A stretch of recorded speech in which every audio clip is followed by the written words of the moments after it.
that has been, for the stream. Thank you. Again, I just want to thank everyone who is here in person, those of us who are streaming online. We're so grateful to have you here for yet another opportunity to talk about the legacy of Reverend Lucius Walker, the solidarity of Ifco Pastors for Peace with the people of Cuba for over 30 years. You know, when we do these kinds of routes and events every year before we go on our caravan, because a big part of our relationship to Cuba has to do with raising funds, purchasing medicines, taking down much needed material aid. But the reality is that is really just a gesture of solidarity. It is just a gesture of us showing that Cuba is not alone and that we stand with Cuba. Before we get started, we want to, and how many people here are familiar with the work of Ifco Pastors for Peace? Quite a few, but there's still some of us here who are not familiar with that. And so this is a movement that began through the vision and the work of founder, the co-founder of Ifco, Reverend Lucius. And so one of the first, what we're going to be doing this evening is we're going to be taking a look at the history of Pastors for Peace, a history of some of this solidarity movement with Cuba through videos, through images. We have the opportunity, and we're so grateful for the partnership of our sister organization, the People's Forum, who has offered us this space. Emily is here, so we're excited to see Emily, who has been in this movement just as long as people like Reverend Lucius Walker. She jokes around about how she was invited to volunteer for a month in the 90s, and she's still here. Oh, they were going to pay you for a month, but really it ended up being a volunteer job. I mean, I think the reality is that this is an organization that believes that this work to be in solidarity with Cuba is a work of love. It's a labor of love. It's a labor of what it means to truly lean into being that idea of being responsible for all of our humanity. This idea that none of us can fully experience thriving or flourishing, or if you're in the church, that idea of abundant life until all of us can be free from oppression. And so we're going to share some videos with y'all today. We're going to hopefully have some good conversation. And hopefully for those of us who are new, you'll get a little more context about Ifco Pastors for Peace.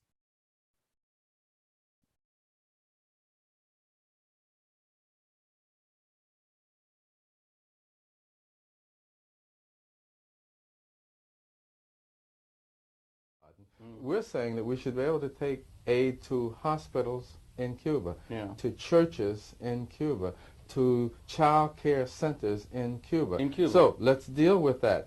Are these children in the child care centers, are the sick people in the hospitals of Cuba, are they terrorists? Are they a threat to the security of the United States? Mm-hmm. The answer is clearly no. Mm-hmm, mm-hmm. Is Cuba itself a threat to the security of the United States? Well, remember the wait a minute, not according to either the National Security Council of the United States or some of our own generals. General Sheehan, for example, who recently visited Cuba, who came back and said to those who were in the Congress debating the passage of a bill to remove food and medicines from the blockade of Cuba, said Cuba is no threat to the U.S. Food and medicines should be allowed to go. There is no question about that. Well,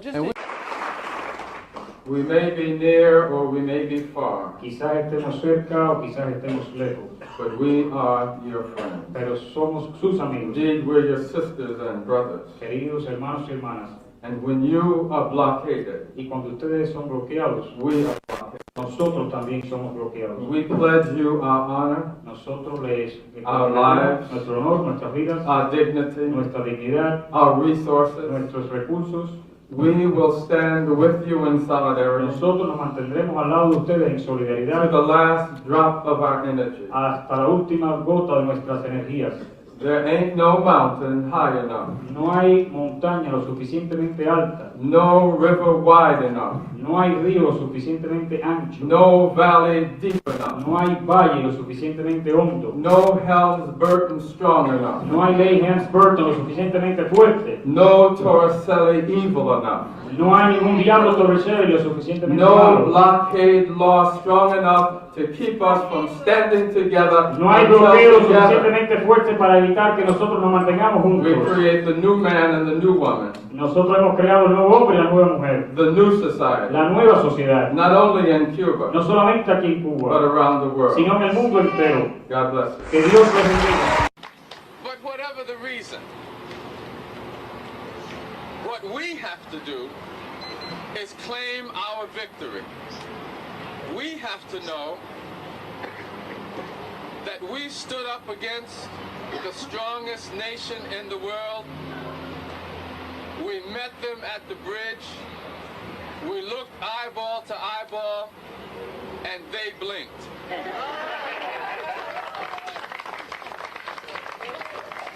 We have to know that if we use the boxing analogy, we're in this for the championship, no matter how many rounds it takes. And we've been slugging it out with them, and we've won every round.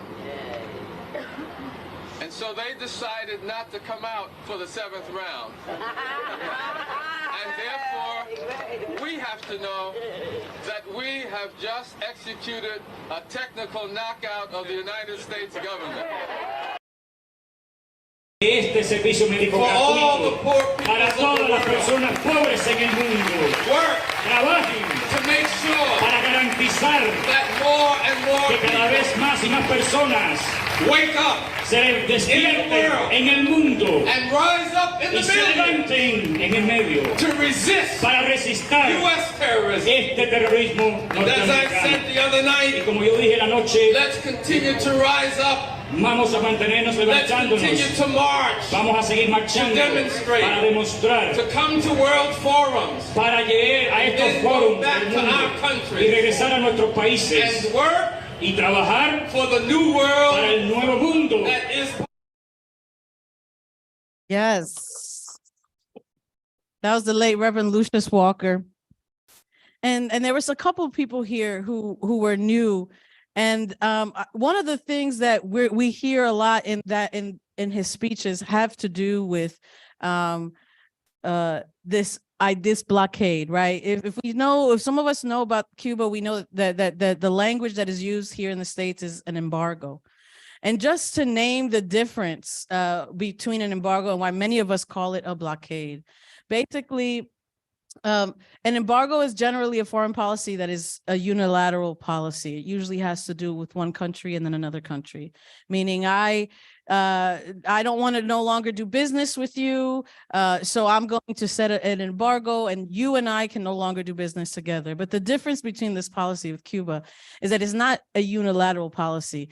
The United States says we will not be doing business with you, but anyone who does business with us, they too cannot do business with you.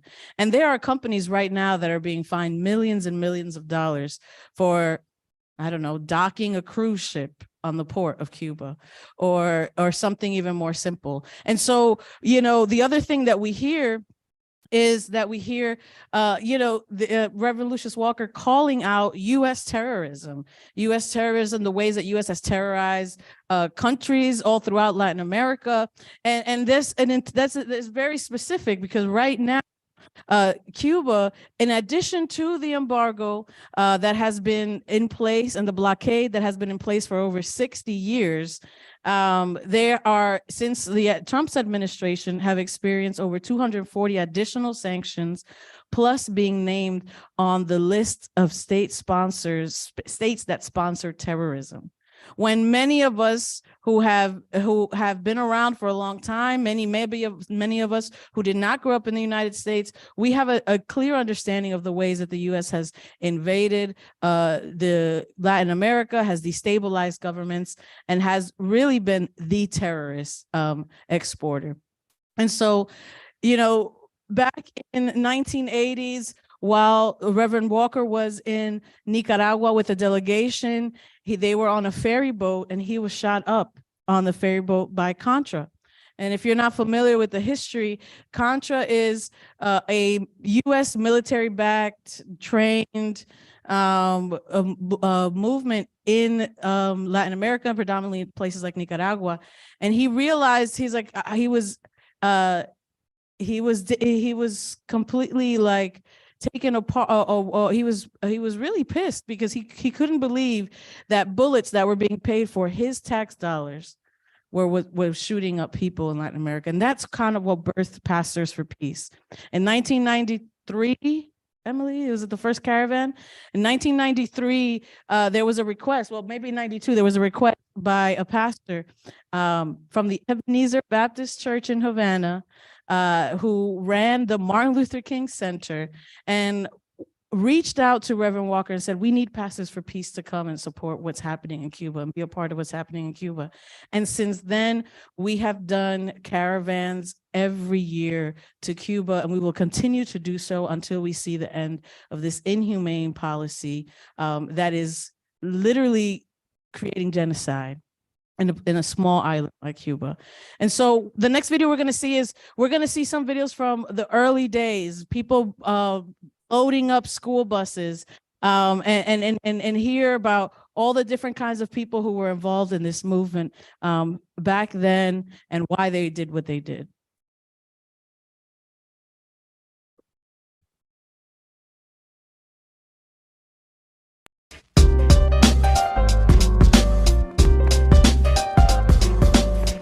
In 1988, while doing a fact-finding trip about the need for humanitarian aid in Central America and the Caribbean, I was on a ferry boat which was attacked by Contra. And I was wounded and realized that my taxes paid for the bullet which shot me. I was outraged. I was morally indignant.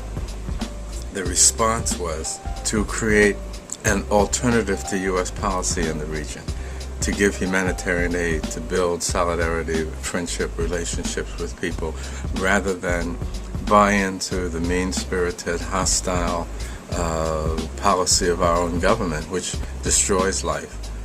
We were asked by Cuban religious leaders to begin organizing caravans to Cuba right at the time that Cuba's economy was disappearing, and we knew that the Cuban people were going to be suffering mightily and be very much more affected by the U.S. blockade, while most of the people in the United States really had no idea that Cuba even was being blockaded by the United States. This caravan is an act of solidarity, not charity. Yes, we bring the Cuban people desperately needed items, but we don't do it because they can't do it for themselves. If it wasn't for this embargo, the Cuban people would be just fine to trade and have normal business relations with us, but it's our government that insists on punishing Cuba for daring to have a different model. With all this aid we take, ranging from aspirins to walkers to Bibles to computers, all items that our government refuses to trade with Cuba, we take it as a collective challenge against this immoral policy. On the caravan, you stop every now and then in the city, and there's an event, so you talk to people, you invite the local people who want to know more about Cuba. But we just came from visiting 140 cities all around the United States, and in each one of those cities, we had an educational event, a potluck dinner, many press conferences and media opportunities to talk to the public of the United States, to let people know what the reality of the blockade is and how mean-spirited it is and how counterproductive it is and how just plain wrong. And I think something like Pastors for Peace offers people, it brings to people's door the opportunity to do things that they otherwise might not do on their own. And it's encouraging for everyone. They love it, we love it, and it's just this great symbiotic relationship that carries the whole thing across the sea to Cuba. And we ask everyone as we travel to reach out, to call President Obama, to call the White House, to call members of Congress, to say we want the travel restrictions to end, we want the bills in Congress to pass to end the restrictions on travel. We want the whole blockade lifted. We want the Cuban Five to be freed. That the time is now to end this foolish, stupid, senseless blockade. So we're looking and trying to find ways to get Obama's attention, because we're not sure that he gets it yet. His staff people around him are still the holdovers from the Bush administration. There aren't new people with new ideas yet in the administration. And we're trying to find a way to send a message to him that the American people do not want the blockade. We want it ended. Come on, Cuba, see, bloqueo, no. Pastors for peace gonna break the embargo. Cuba, see, bloqueo, no. We got to be free, that's just the way that it goes. Has anybody ever seen that video before? I like to show that video because it really gives a glimpse of what that movement was then. You see how so many things have changed, but also how so much has stayed the same. And a lot of the same questions, a lot of the same struggle is what is happening. I think the work of Pastors for Peace is very special because Reverend Lucius Walker and Fidel Castro had a very unique relationship. And I think that their relationship is part of this legacy that has been left behind, this legacy of the solidarity between brothers that can't be blockaded. It is a legacy of courageous leaders who, build bridges, who surpass politics. And really, again, as we shared in the beginning, who really believe in this essence found in a common humanity for all of us. I think that, a big reason why, we would ask people why people are still committed to this movement, committed to standing in solidarity with Cuba, is because they've seen this legacy. I think in the U.S., there's a lot of misinformation that is sent, that goes through all sorts of media, all sorts of modes of communication that really just want to continue to build on the weaknesses of Cuba, on the weaknesses of what they've seen, and try to make it clear, or try to make this illusion rather, that this revolution has not been a success. And the reality is that there are so many people who stand with Cuba around the world because of the success and because of the vision that it has given the world about what is possible. It is a country that has the highest patient to doctor ratio. It is a country that has over 100% literacy throughout their population. It is a country that thrives on exporting doctors and healers in the world, as opposed to countries that are known for exporting terrorism and tyranny. And so, one of the beautiful gifts that Ifco has is that Ifco has the opportunity to facilitate the scholarship for the Latin American School of Medicine. The Latin American School of Medicine was a vision and a dream of Comandante en Jefe Fidel Castro, who turned a U.S. Navy base into a medical education institution to nurture and teach doctors of science, but also doctors of conscience. And he did this to be able to serve, countries that had people that could never afford to go to school to become doctors. They have graduated at this point thousands and thousands of doctors that serve in some of the most remote places throughout the Caribbean, Latin America, and Africa. The reality is that they offer these scholarships for these young people to study medicine with the only commitment not to pay them back, not to serve and work in Cuba, but with the only commitment that they would go back home and serve in their own communities, in their own underserved communities. And I think that legacy, this legacy of really caring for our neighbors continues as we see our caravans, as we heard in this video. Each of our caravans are a testimony of solidarity, each one carrying a message of unity and peace and equality in the face of sanctions and in defiance of embargoes and in defiance of blockades. I think that this is the sentiment that fuels so many who have been a part of these caravans, been a part of this movement, and been a part of this relentless anti-imperialist struggle in all of our pursuits for justice, or our pursuits for a better world. And so the next video we're going to see is a video of one of our more recent caravans, where you could see through their eyes either their expectations or how they got connected to to this struggle and their experience on one of our more recent caravans.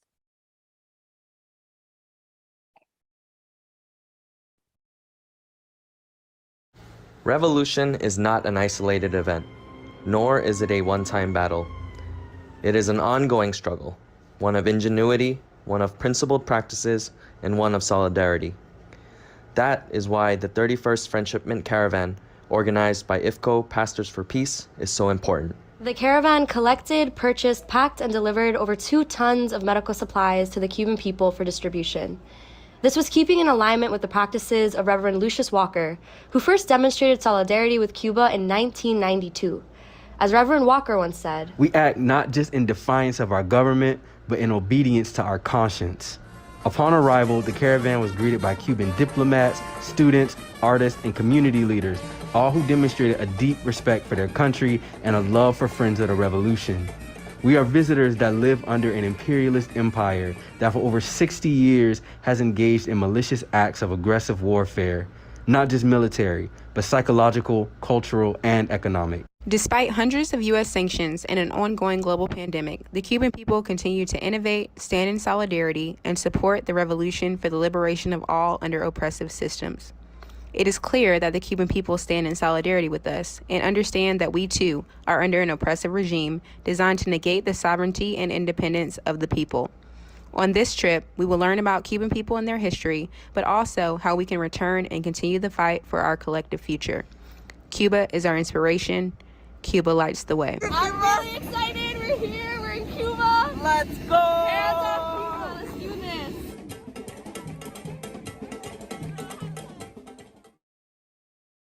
So as you can see, that was I think that was the caravan right after the pandemic, actually.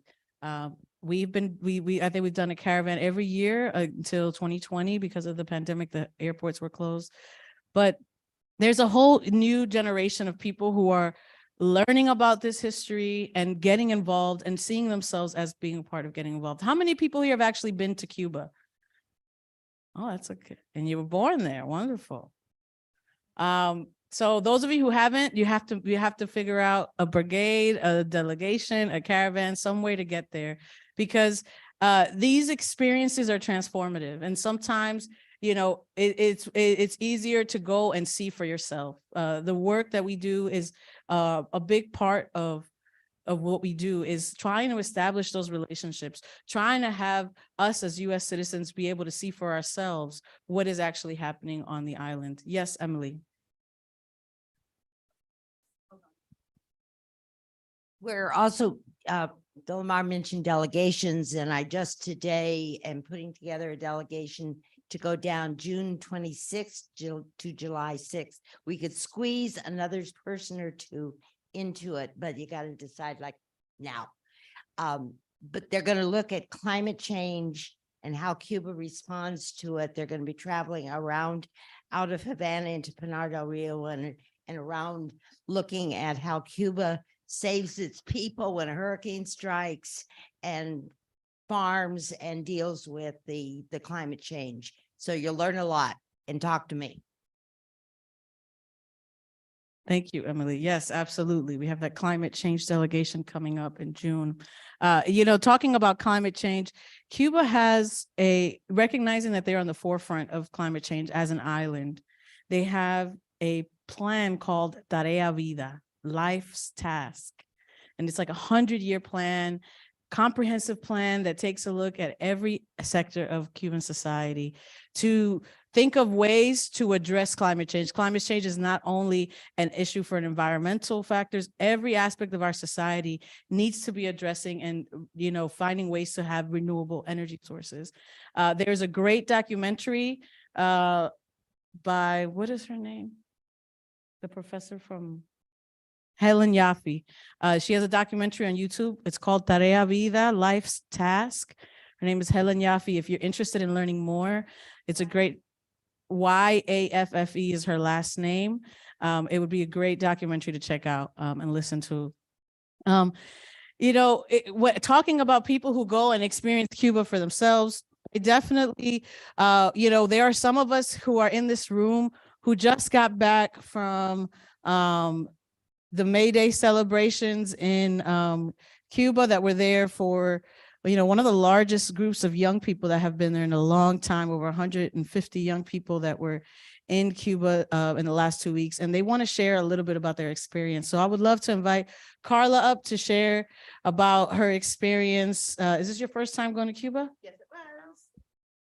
All right. Hi, everyone. Good evening. My name is Carla Reyes. I'm with the Party for Socialism and Liberation, and I was very fortunate enough to be one of the 150 young people that got to go on a brigade organized by the International People's Assembly.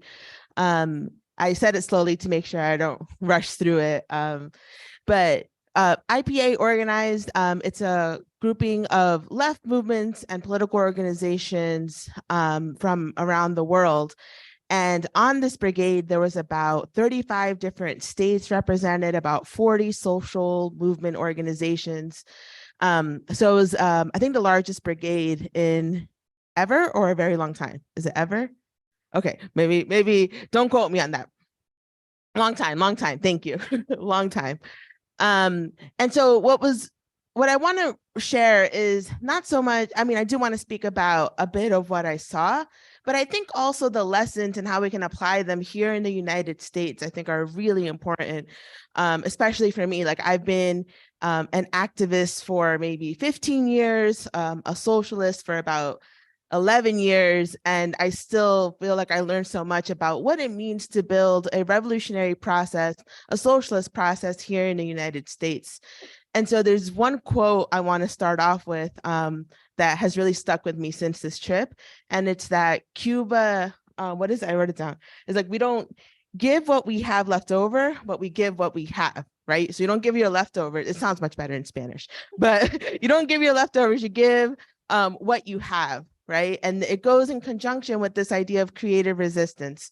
The blockade is quite literally choking the Cuban people. And I think this is a room of people that all can see that, understand that, see the economic warfare, the impact of sanctions. When we were down in Cuba just a few weeks ago, there's a major fuel shortage that made it very difficult for everyone to get around. It made it difficult to make plans because now you have to make do with what you have. It was very difficult to transport things. And on top of that, right before the May Day celebrations, there was a major storm that really changed the plans for May Day, which I think is worth noting because May Day is a day that, it's a holiday for all of us, right? It's a day that we get to celebrate and really look, what's the fight moving forward? And so those plans had to change. And I think that speaks to the creative resistance of the Cuban people that we can all take lessons from, right? Where it's like life throws you a punch and it's like you'll swerve and figure it out with what you have. But also understanding that can't last forever, right? That the supplies can't last forever. Everything can't last, like the food, the fuel, it can't go on forever. And the urgency of fighting the blockade became ever more real. What's interesting is that just a week coming back from the blockade, we saw that the House Democrats here in the United States sent a letter saying to lift the sanctions and off of Venezuela and Cuba because of the migrant crisis, like connecting those issues, saying if we stop the sanctions, then these countries will be allowed to build and flourish and thrive, and there won't be a reason for a mass migration that's quite literally caused by economic crisis.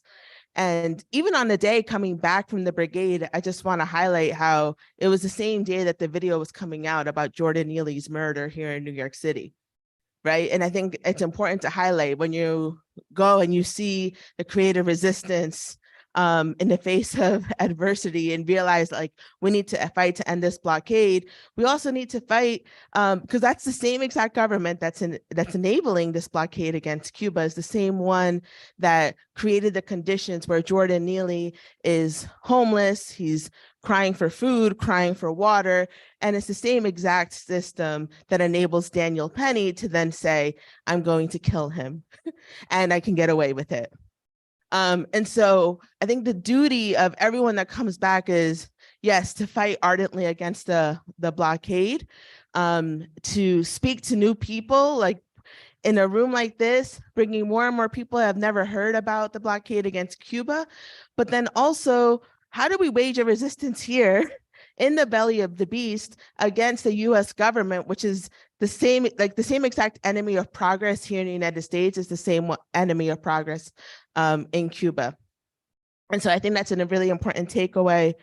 It also got me thinking a lot about the trajectory of the US movements, which I think is important to think through too, like how much of our history has been stolen. I think in Cuba, one of the things I learned is that like history is everything, right? It's that motor that we keep on talking about, all the struggles, all the heroes everyone knows about, right? You see it in all the landmarks and the art and everything, everywhere. You see the history and the power of what got everyone till that moment. And in the United States, that's robbed from us. And so what are we doing as people who are now of conscious, who know, what are we doing to rebuild that, right? As we build our own project and our own socialist future here in the United States. So those are just a few recollections that I wanted to share with you all. That's mostly it. But thank you so much for your time. And I'm really excited if you want to talk more. I'm sure I'm missing a lot of things, but thank you for your time. Well, thank you. That was powerful. She's like, this is a little detail. Let's start the revolution here. That was great. Thank you so much for sharing. Ryan, why don't you share about your experience with Cuba? Hello. My name's Ryan. I work here at the People's Forum. How many of you have been to the People's? How many of you have not been to the People's Forum before? Is there anyone here? Oh, great. Awesome. Well, I'm so glad that so many of you have been here before. Welcome to you. The People's Forum, as many of you already know, is a political education and cultural center. We do lots of different programming, and we're happy to have you in this space. And I also just want to give a short plug that I hope to see you all back for our Pan-Africanism course that we're having over the summer. It's our Revolutionary Summer School, talking about how Pan-Africanism is something we can continue to draw from. But like Carla, I was also part of the brigade of 150 young people that just went to Cuba with the International People's Assembly.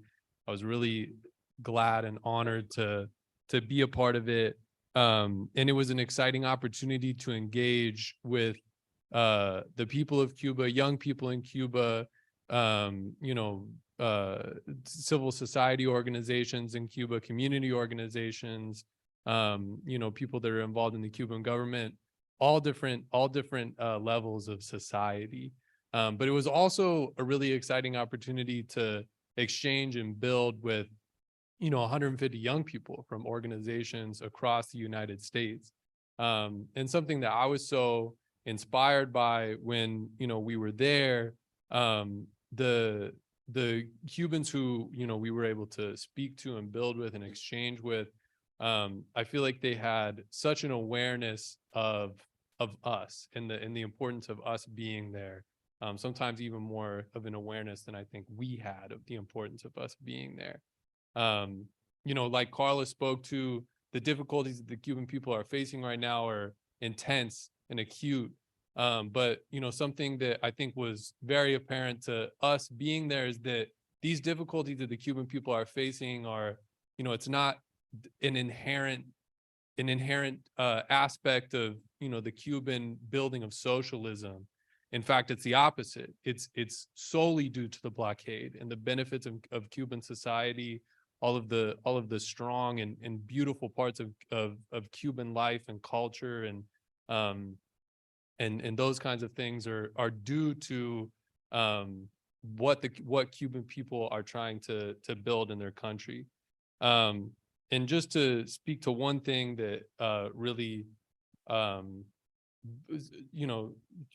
popped out to me as important is the Cubans that we spoke to talked multiple times about building unity and the struggles that they went through to build unity among people in Cuba.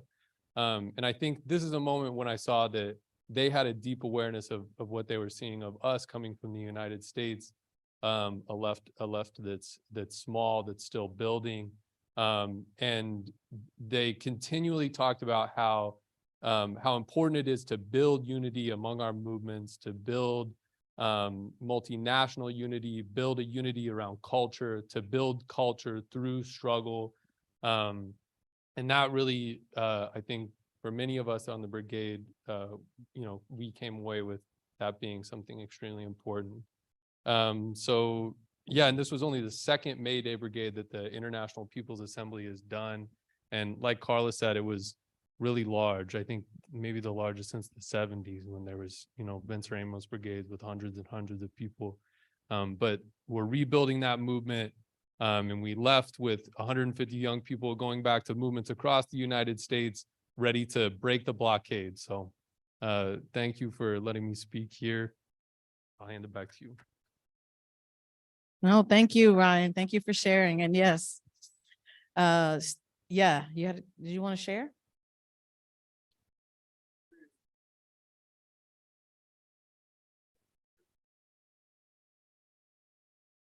Right. So you guys want to talk about that? Because the reality is that, hey, Mario, oh no, come on down.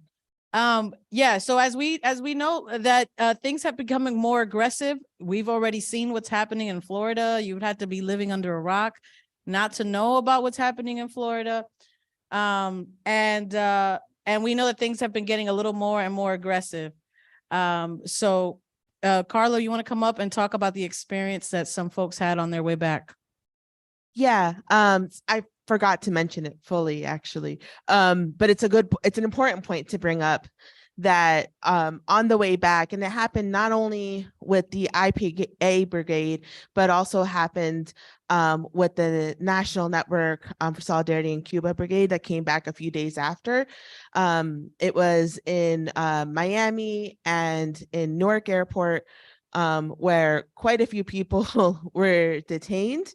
And then they were also underwent a lot of like political questioning and secondary questioning. So get pulled for in another room. And some people had their phones confiscated. And so that was like the level, coming back, that was like the first thing that a lot of the people who were really excited to come back on this brigade were met with. So it is noteworthy to kind of speak to that immediate repression and immediate really attacks on young people who are coming back and quite literally feeling the power of the US empire, right? Like how much of a visceral hatred there is towards coming back from Cuba. And in a way, trying to deter future people from coming, right? Or from, I say coming like we're in Cuba, I mean going to Cuba, right? Or to deter that.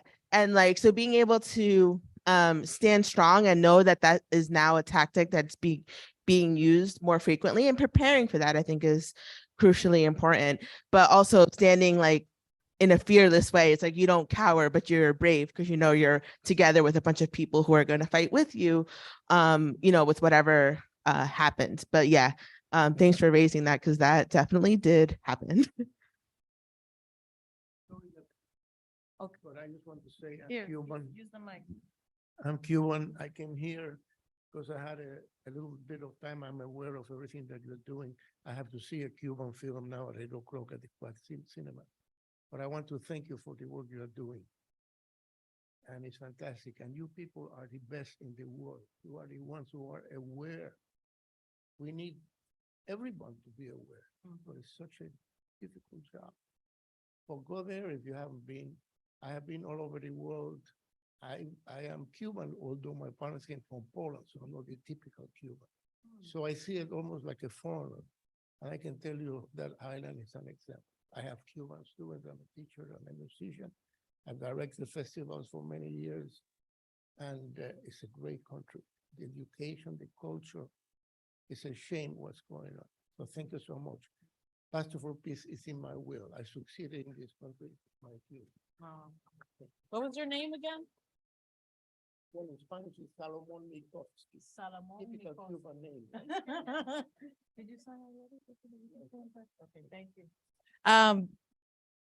Wonderful. We have one more person I want us to hear from. Arthur, if you could come up and share just a little bit of your experience. Arthur is one who has also been transformed. He went on a trip and has gone to every Cuba event we host in New York. And Arthur is a parishioner of mine, so I want to give him an opportunity to share. Okay. I went to Cuba last summer with the brigade, and in fact, the proof is right here.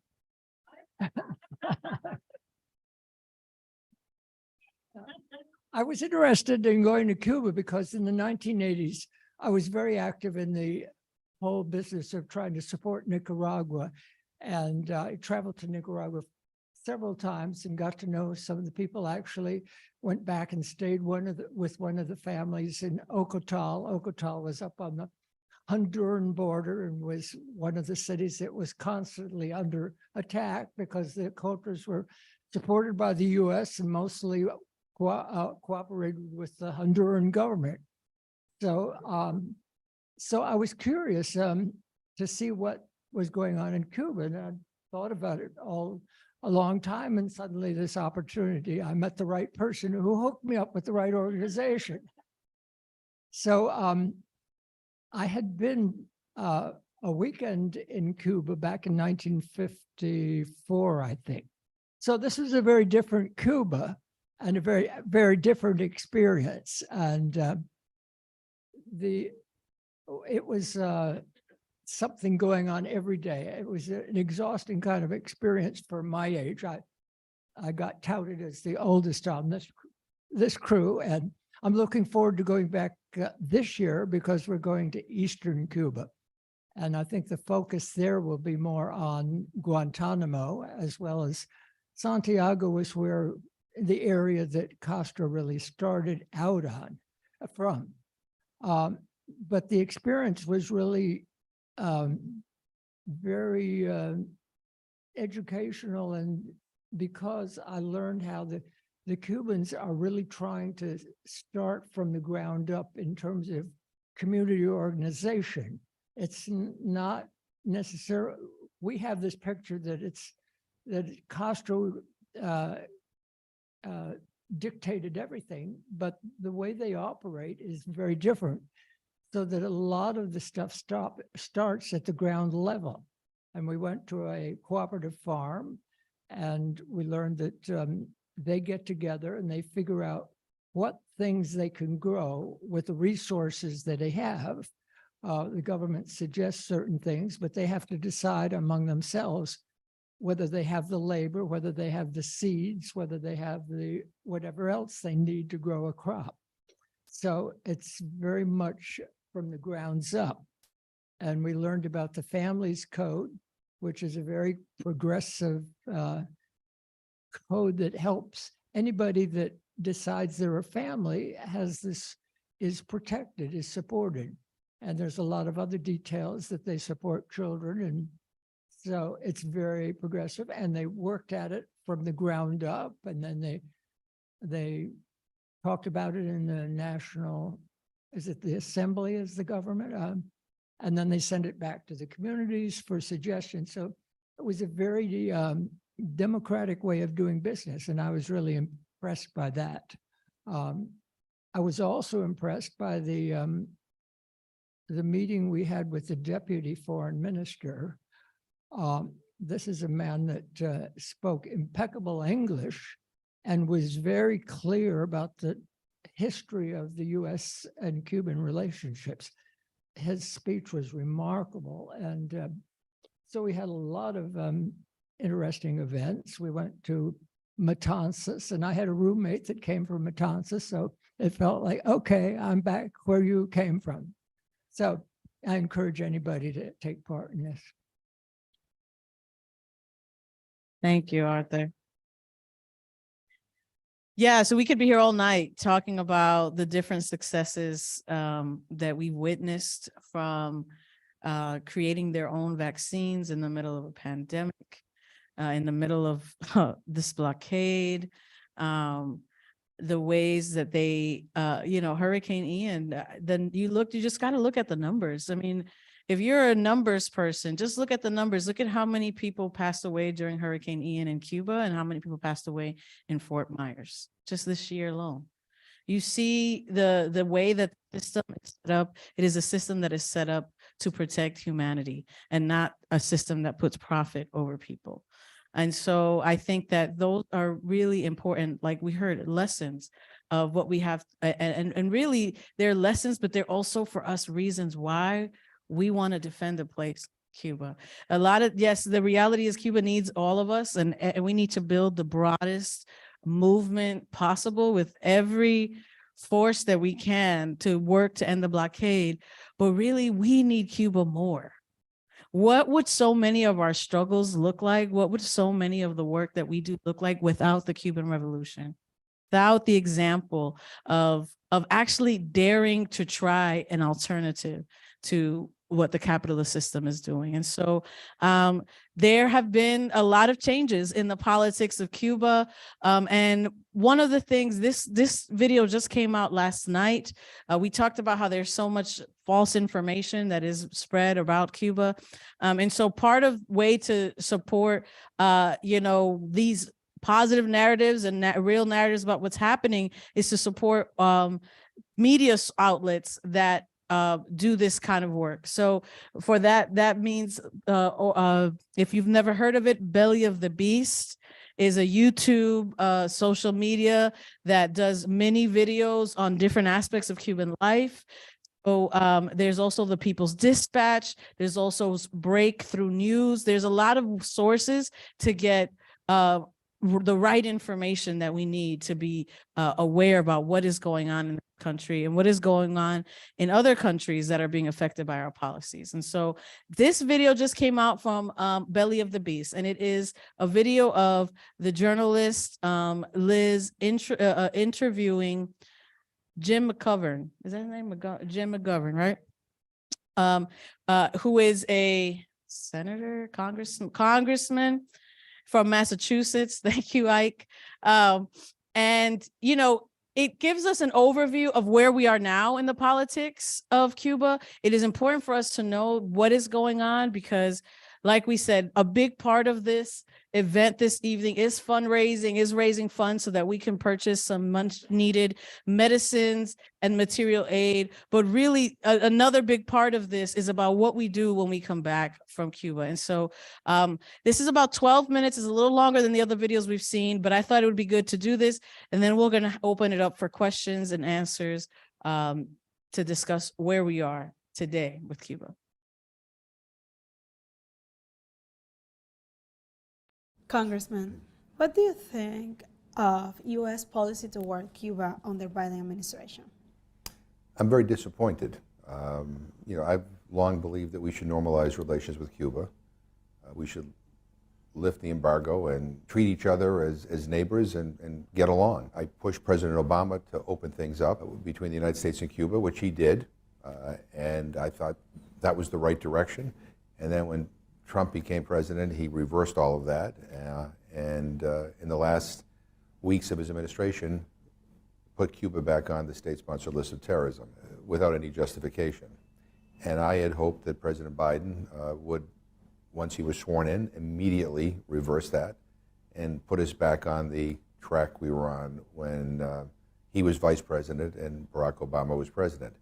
That has not happened. I guess I would characterize my view of his policy toward Cuba as one of great disappointment. What is stopping Biden to do something about Cuba? These issues are really all about political will and priorities. He has it within his power to take Cuba off the state-sponsored list of terrorism. He can waive certain aspects of the Helms-Burton legislation so that we can deal with each other more constructively. But he hasn't done that. And I've urged him personally, I've urged the Secretary of State and others in his administration that we need to change course. And that hasn't happened yet. Again, I want them to change because it's the right thing to do. We have our disagreements with the Cuban government. Some of those disagreements are strong. During my many visits to Cuba, I've not hesitated to tell the Cuban government where I think that they are wrong. Having said that, we have a lot more in common. Our policy, which was one of economically strangling Cuba, is really hurting the people of Cuba. It's not hurting the government, it's hurting average people. And I don't think our policy should be about hurting average people. Do you think that Biden's policy towards Cuba are more similar to Trump or Obama policy? They're more similar to Trump, unfortunately, at this point. You know, I've said to the administration that we can't just refer to this as the Trump policy.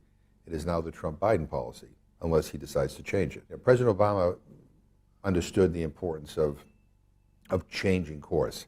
I mean, we pursued a policy toward Cuba of economic embargoes and isolation for decades. It didn't help the Cuban people. It didn't change the Cuban government. It didn't do anything positive for anybody. It just caused misery. And I think President Obama realized that, you know, it was time to change. And those changes that were made during his administration, I think, were helpful not only to the Cuban people, but helpful to people in the United States. You know, this is not just about helping the Cubans. Americans can benefit too. I mean, families can, you know, visit each other more often. We have agricultural interests in the United States that would like to trade with Cuba. I come from Massachusetts, where there's a lot of biotech companies, people doing medical research. Well, there's incredible medical research happening in Cuba as well. Our U.S. researchers want to collaborate more with the Cubans, and Cuban researchers want to collaborate more with the Americans. So we both have interests in pursuing a better relationship. Could you explain me how the sanctions are affecting the U.S. citizens? We can't do business in Cuba. U.S. citizens now have restrictions on their travel to Cuba. The American people want to know Cuba better, and I know the Cuban people want to know the American people better. So let's just do it. Let's get out of the way. Our policy right now is an embarrassment. It just doesn't work by any measure. Whatever the motivation was for instituting these policies, they've failed. They've failed miserably. I mean, we're isolated in the rest of the world in terms of still adhering to these old Cold War policies. I think it has not only resulted in hardships for the Cuban people, I also think it's diminished U.S. credibility on a lot of different issues regarding Latin America. And the whole issue of Cuba being on the terrorist list, I mean, it is just political. It is not based on merit. It is based on politics. Again, I disagree with much of the Cuban government's approach to human rights, but I disagree with a lot of other countries' approach to human rights. I even disagree with my own country's approach to human rights when I think we're wrong. But that's not the justification or a reason to put them on the state-sponsored list of terrorism. That's something that Biden can do right now. I mean, he can take them off that list. And I think if he did, that would be a step in the right direction, and that would ease up on some of the economic hardships that the Cubans are now facing. I mean, we deal with China. I mean, we deal with Saudi Arabia. I mean, we deal with, you name it, countries that are communist countries, countries that have human rights records that we disagree with, but we deal with them. That engagement gives us a bigger voice to have influence on issues that we care about. If I'm going to cut you off, if I'm going to isolate you, why should you listen to me? Why should you do what I ask you to do?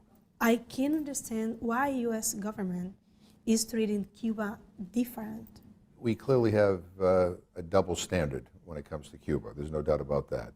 And I think much of the rationale for continuing this policy that has failed really has more to do with domestic politics than it does with what is a rational foreign policy. There's a significant and influential group of Cuban Americans who left Cuba before or right after the revolution, and who want to go back to the way it was when they were last there. And they have played a role in politics, especially in Florida and New Jersey.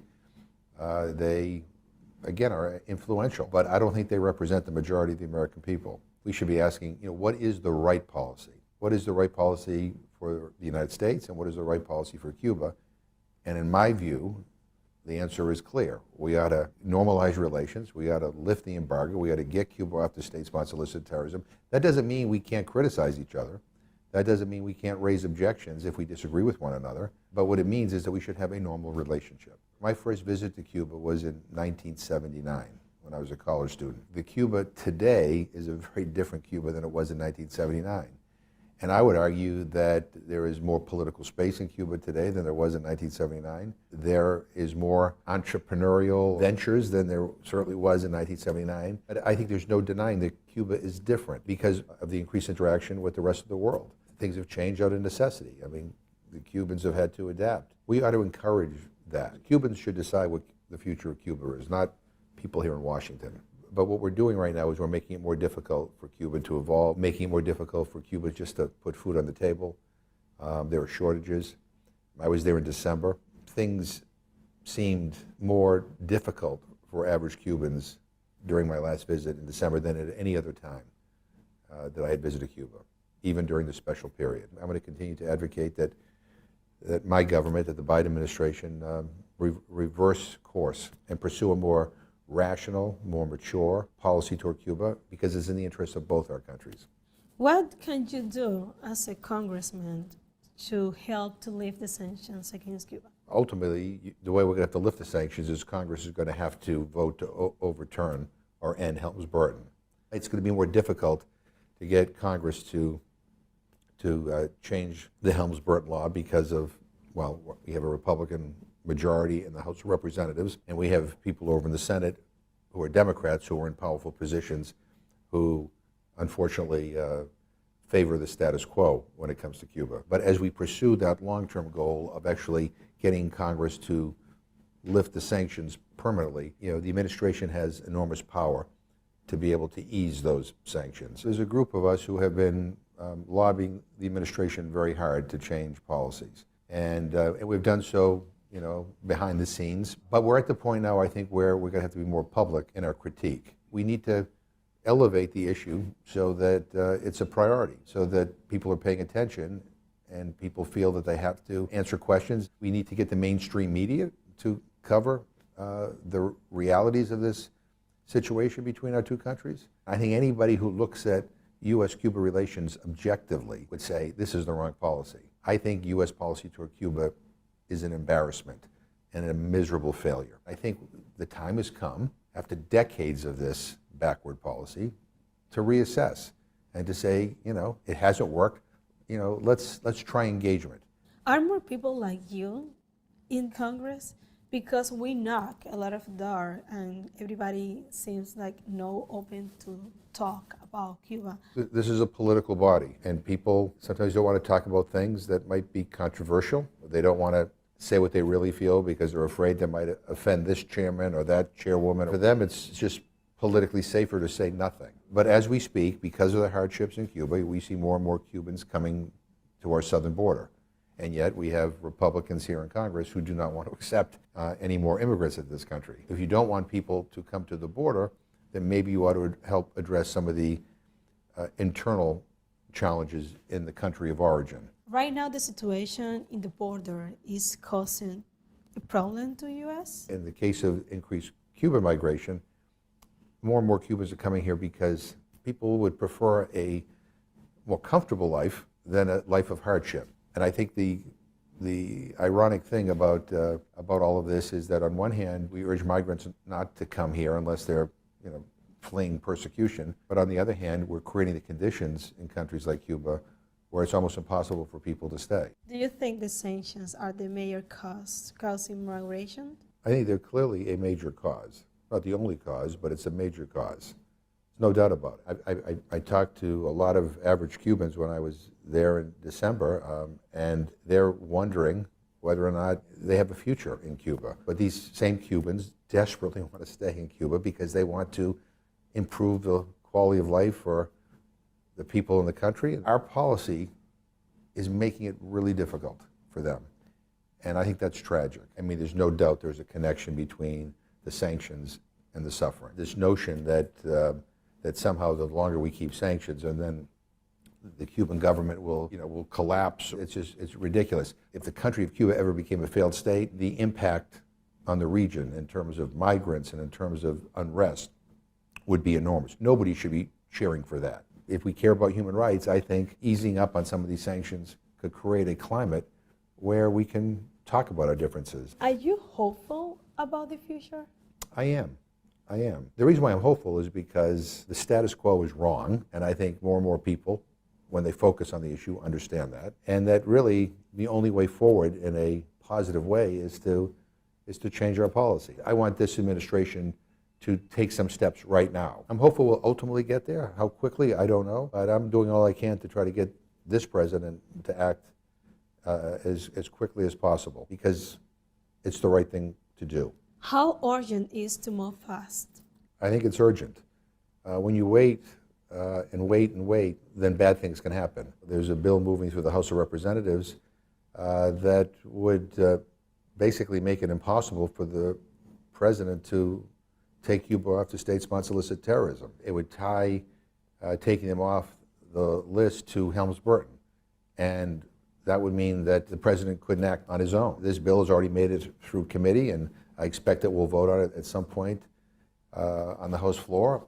I'm not sure we have the votes to defeat it, but we will try. But if that were ever to become law, that would move things back even further. So time is of the essence. The longer you wait, the more you give an opportunity to those people who really do not want a relationship with Cuba. We don't have a lot of time. This is an opportunity for out-of-the-box thinking, for some more engagement, and to start talking about what is it going to take for us to truly have normal relations between both of us.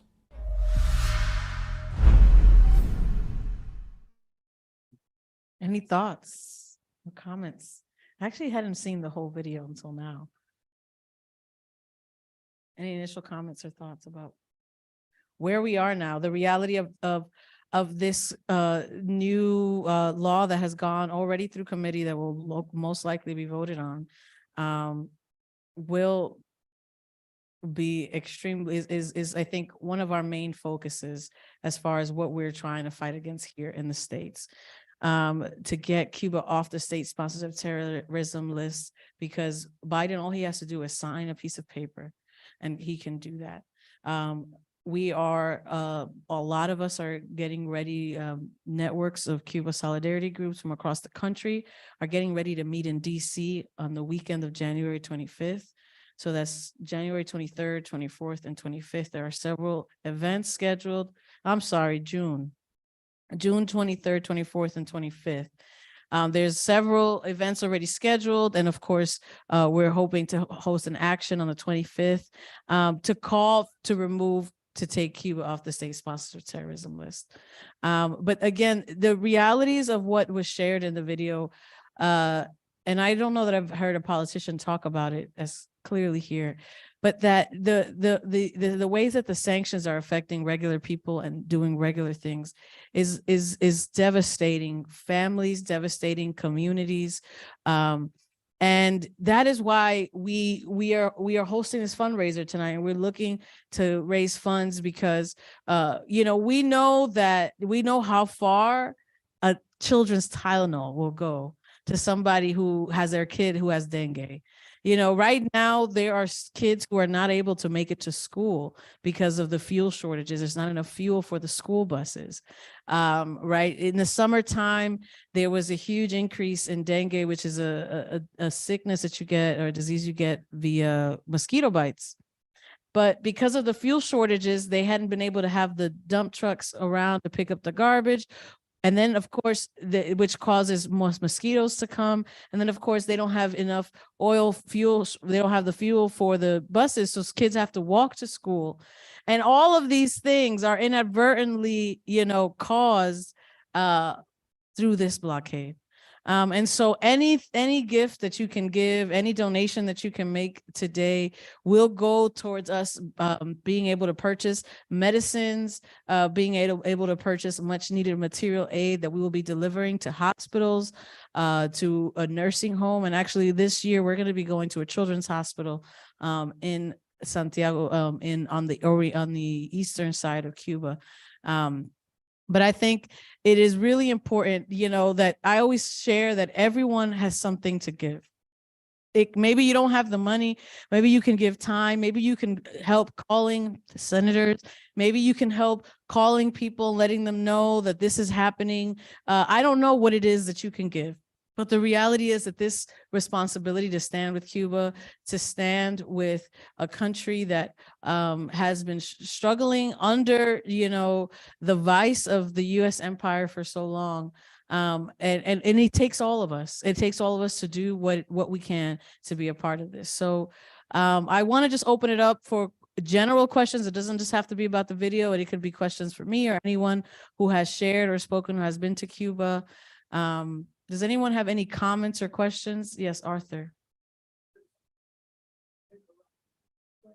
Much of this also applies to Nicaragua and Venezuela. That's right. That Arthur said, that's right. And much of the policy in Latin America through the lens of the Monroe Doctrine, it's all connected and tied there. None of this happens by accident. None of this will happen just because it was all very intentional, and it was all has been. Most recently, just a few weeks ago, New York Times again has put out another article about the terrorism that's happening in Guantanamo Bay.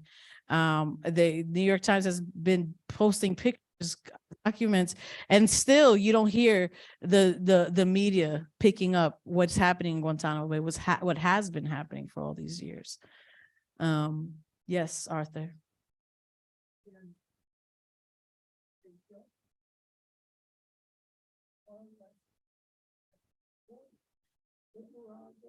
Yeah, Arthur says, I don't understand why they won't change the policy. It would mean a whole lot less people at the Mexican border. It really doesn't make any sense. I agree. Yes.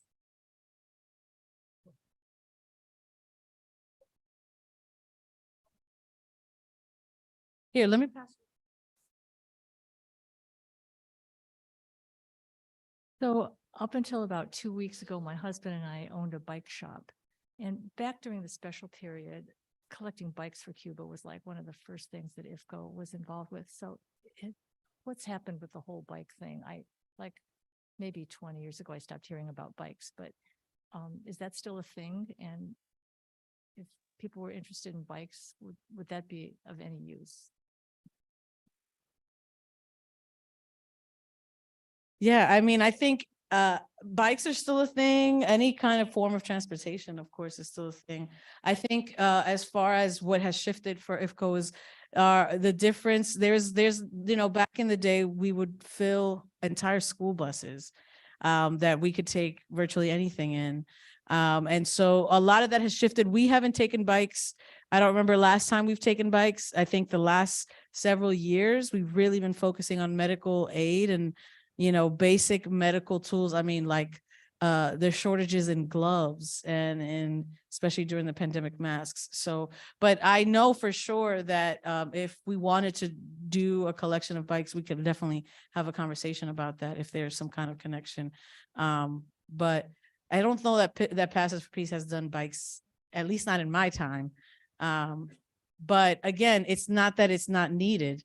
I think the shifts and the changes, and anybody else can respond to this, has been, it's not as easy to get things across the border and get them onto a ship. Well, we used to do a shipment container, and that's how they would send, via boat.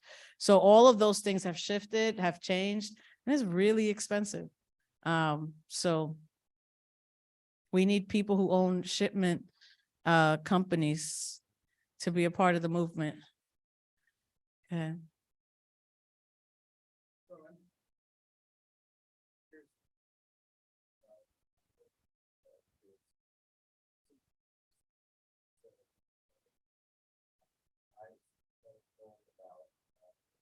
Oh, yes, in religion.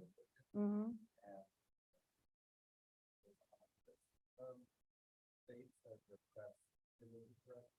Yeah, absolutely. Thank you for that. It's funny because I always forget about that piece because my only connection to Cuba has been through religious spaces. And I think that's one of the most ridiculous laws. I think Pastors for Peace was sitting in an ecumenical service in a Baptist church in Matanzas when we got the news on Twitter that there's no religious freedom in Cuba. You know, we were literally in a church in an ecumenical service. I often tell folks, I didn't learn about Cuba through studying Marxism or, you know, the Bolsheviks. I learned about Cuba through seminary and through understanding, through the, you know, I always say this, through the faith, you know, through the faith of Fannie Lou Hamer, through the faith of Martin Luther King, in the faith of, you know, Lucius Walker, this idea that we can build the kingdom of God right here on earth as in heaven.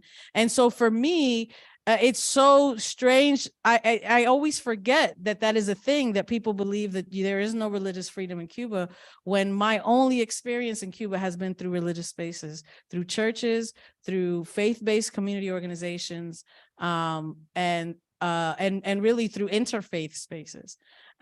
So that is another way that, and the school that I studied in is an ecumenical school as well. I was able to live in Cuba for 6 months and study and work with a local church in a very rural area. The churches have been intricately involved in passing many of the amendments. There are members of you know, the Cuban Council of Churches. So there have been members of the Martin Luther King Center that serve in Parliament, representing their distinctive communities. And so again, these are part of the reasons why, because there's just so many false, you know, stories about Cuba, why we need to go for ourselves and see it for ourselves. Anybody want to share anything else? Thank you for that.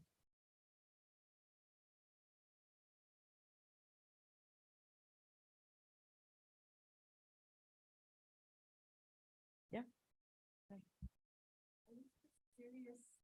What are the dates of the Caravan and how many people have signed up? Oh, yes, of course. Is there another slide? Did I put the red slide? I do have a slide for that too. So this year, thank you. We are going to be traveling to Cuba on July 17th through July 28th. And we have 70 of us on this caravan this year. Around 50% of the caravan is under the age of 35.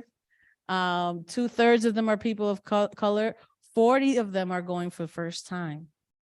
So we're really excited about that.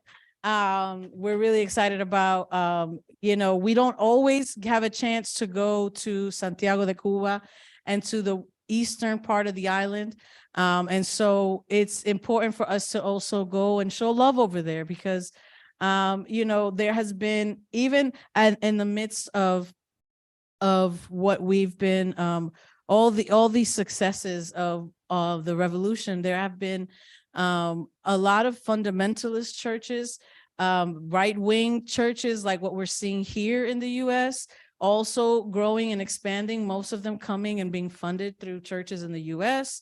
And so it's important for us, like you said, as a faith-based organization, an organization that is based on this moral principle of loving our neighbor. It is important to go and show that there are different ways to live out your faith. And that I think that is one of the things that's exciting about this year, to be able to do that and to be able to connect with community organizations and churches that we don't always get to see. So we're excited. Part of the trip is also going to be visiting kind of like the historic sites of the revolution, where the boat came, when they went to the Moncada, and understanding, you know, we always get a different lens from that side. So that's kind of the update. Again, the material aid that we're bringing this year, we're looking to raise $75,000 in order to get medicines that we hopefully will be able to take to the Children's Hospital and to various institutions over on the east side of the island. And right now, these last 3 weeks or so, we've had our staff out on the road throughout the country. We had over 40 routes that have been stopping at different locations, doing similar type of events, fundraising, and letting people know about what's going on. Everybody, I think, comes back on Monday or Tuesday. And so any way that y'all can help, spreading the word, letting people know what's going on would be great. This year, the Caravan orientation before we leave will actually be in New York. And so we hope that this won't be, that maybe we can do another kind of event where we can actually meet the Caravanistas and actually do a send off before we go. So just stay tuned for that.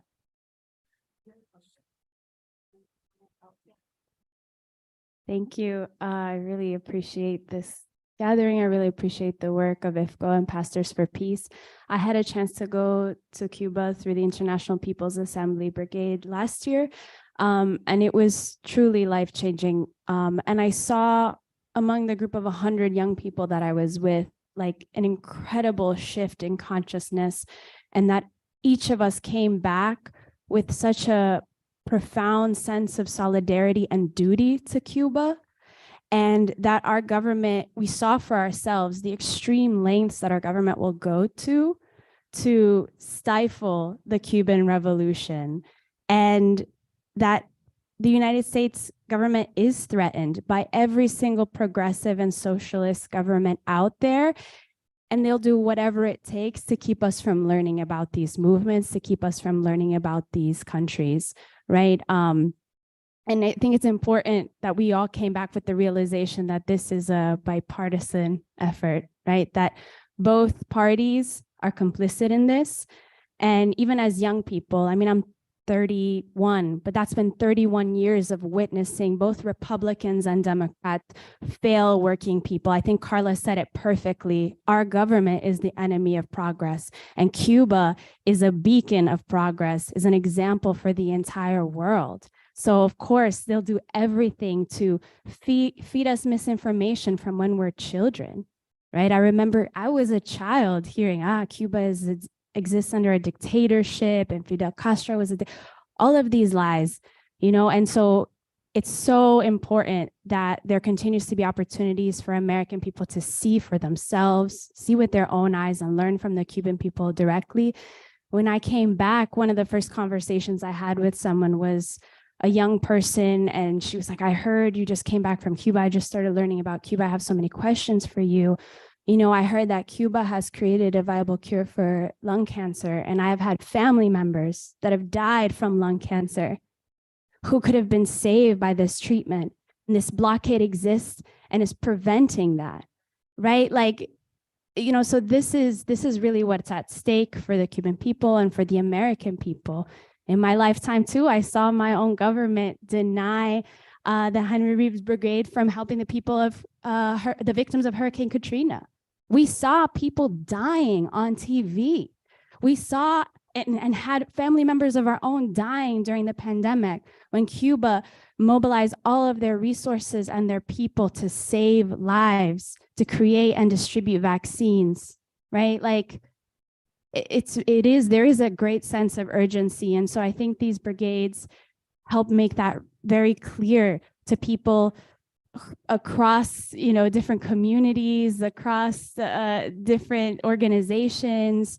So, I'm so grateful for this work, encouraging everyone to go and to keep going, and to especially encourage young people to become a part of this movement too. We have to, that's something that's so clear in Cuba, passing the lessons onto future generations to continue to support and carry out the revolution. And, we have that responsibility here too, to someday build a revolution of our own. So thank you. Thank you, Gabby. If we could go to the next slide. So it's 7:30 and we want to make sure we want to be honoring everybody's time. Unless we have any final comments or questions, I just want to thank you all for coming, for supporting. I know there's some folks who are here for first time, but there are folks who've been here with us for years. And so we appreciate all the support that you can give. There should be another slide. Yeah, these are different ways that you can stay connected or donate. I'm going to be by the table because we're also selling our Caravan t-shirts for this year. So these are the Caravan t-shirts for this year. Does anybody know what this flower is? Does anybody recognize the flower? Anyone who's been to Cuba before, maybe? So this is the national flower of Cuba. It's called the mariposa, the butterfly. This is the national flower of Cuba. And the history behind this flower is that during the independence struggles against Spain, the Cuban women used to send message to the revolutionaries through these flowers. And so that is the mariposa flower that we have in the front. And on the back, we have a different list of Cuba's kind of successes, right? Free education and 100% literacy, universal health care and a high doctor to patient ratio, food sovereignty and climate change, inclusive democracy, progressive family rights, and social equality. So if you want to purchase your shirt, you can purchase a shirt here by me. If we have any other questions, please come and see me. If you did not sign in, please make sure you sign in so that we can stay connected and you can stay in the know about what's going on with Pastors for Peace and the work that we're doing with Cuba, especially as we prepare for this June 25th action. So thank you again for coming. Please help yourself to some popcorn on your way out. And I look forward to touching base with all of you. Thank you again.